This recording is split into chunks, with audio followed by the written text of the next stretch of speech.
Hello students, in this video I will show you the test for the group 5th of the basic radicals.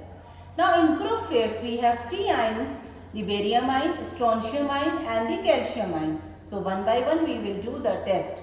The group reagent for the 5th group is dilute HCl, ammonium chloride, ammonium hydroxide. This we have added up to the group 3rd, then we have passed H2S gas in the group 4th. Now for the group 5th, we will take the ammonium carbonate as the group reagent, because by adding the ammonium carbonate, the barium or the 5th group ions are precipitated in the form of their carbonates. So first I will show you the test for the barium ion. For the 5th group, take the salt in the test tube, add dilute HCl to it. Shake it or heat it either to make it dissolve completely. Then add ammonium chloride and ammonium hydroxide to the solution.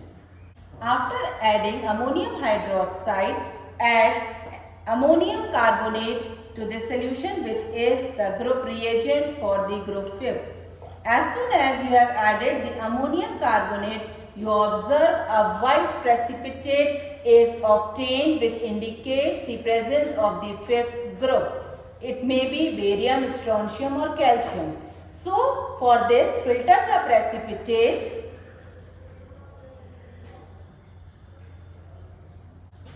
Take the precipitate in a test tube and dissolve the precipitate in acetic acid. Dissolve the precipitate in acetic acid and divide it into 3 parts.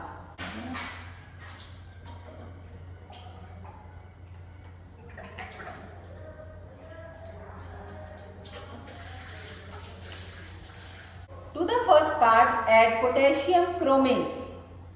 When we add potassium chromate, if we get a yellow precipitate, this means that the barium ion conforms.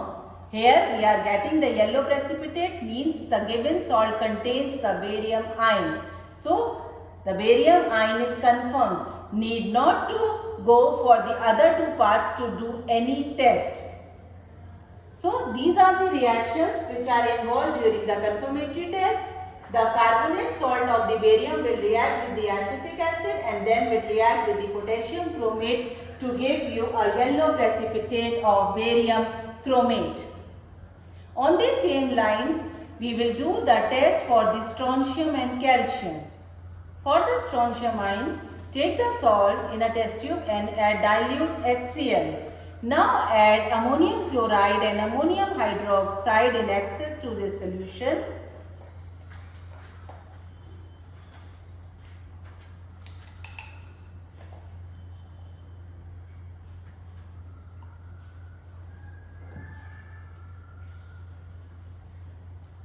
Then add ammonium carbonate to it.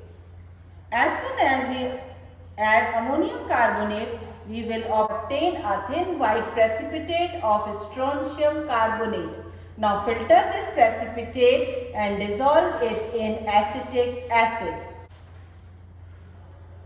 Take the precipitate in the test tube and dissolve it in acetic acid.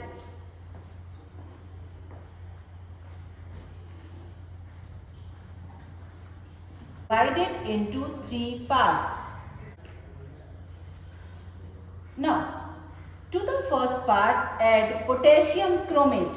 Why we are adding the potassium chromate? This we have just added for the barium ion, because we will never proceed for the strontium ion before doing the test for the barium ion.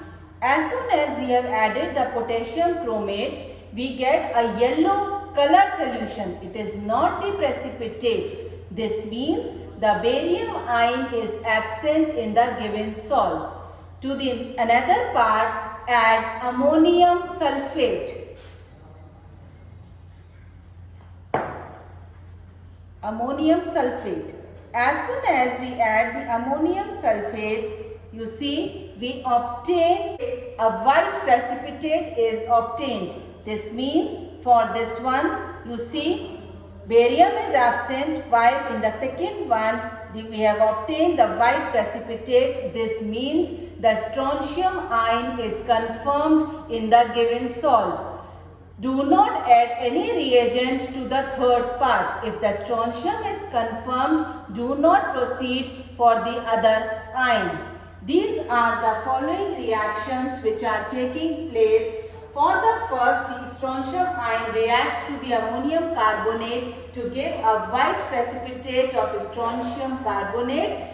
This strontium carbonate will react with the acetic acid and then with ammonium sulfate to give a thin white precipitate, which confirms the presence of strontium ion in a given salt. Now for the calcium ion, take the salt in the test tube, add dilute HCl to it to make it a clear solution. This is the clear solution. Now we will add ammonium chloride and ammonium hydroxide to this solution. Now add ammonium carbonate to this solution. Added the ammonium carbonate, you see a thick white precipitate is obtained. This means the fifth group is present. Filter the precipitate. Take the precipitate and dissolve it in acetic acid. Now divide it into 3 parts.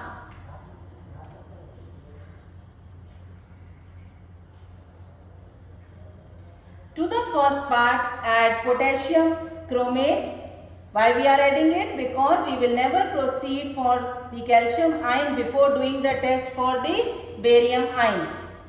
See over here, a yellow color is obtained, which means the barium ion is absent. Now to the second part, add ammonium sulfate. Now when you add the ammonium sulfate, you should get a thin white precipitate. Over here you see you are not getting any precipitate. This means the strontium ion is absent. Now to the third part, add ammonium oxalate.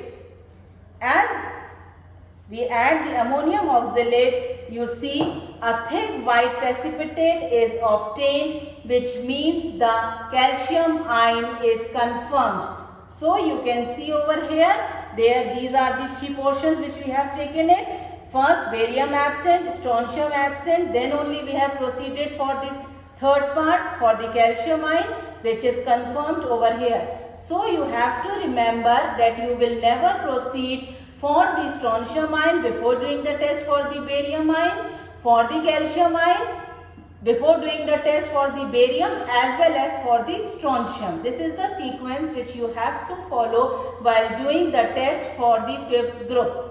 One more thing you always remember, this is a trick you can say, that whenever you get a 5th group radical, then the sulfate and the phosphates from the acidic radical will never be given as a combination for the acid basic radicals, because they are not soluble in this form. So sulfate and phosphates are never given for the analysis if you are getting the ion for the 5th group. These are the reactions which are taking place over here. Calcium reacting with the ammonium carbonate to give a white precipitate of calcium carbonate, which when reacted with the acetic acid and the ammonium oxalate, you will get a thick white precipitate for the calcium ion. Thank you.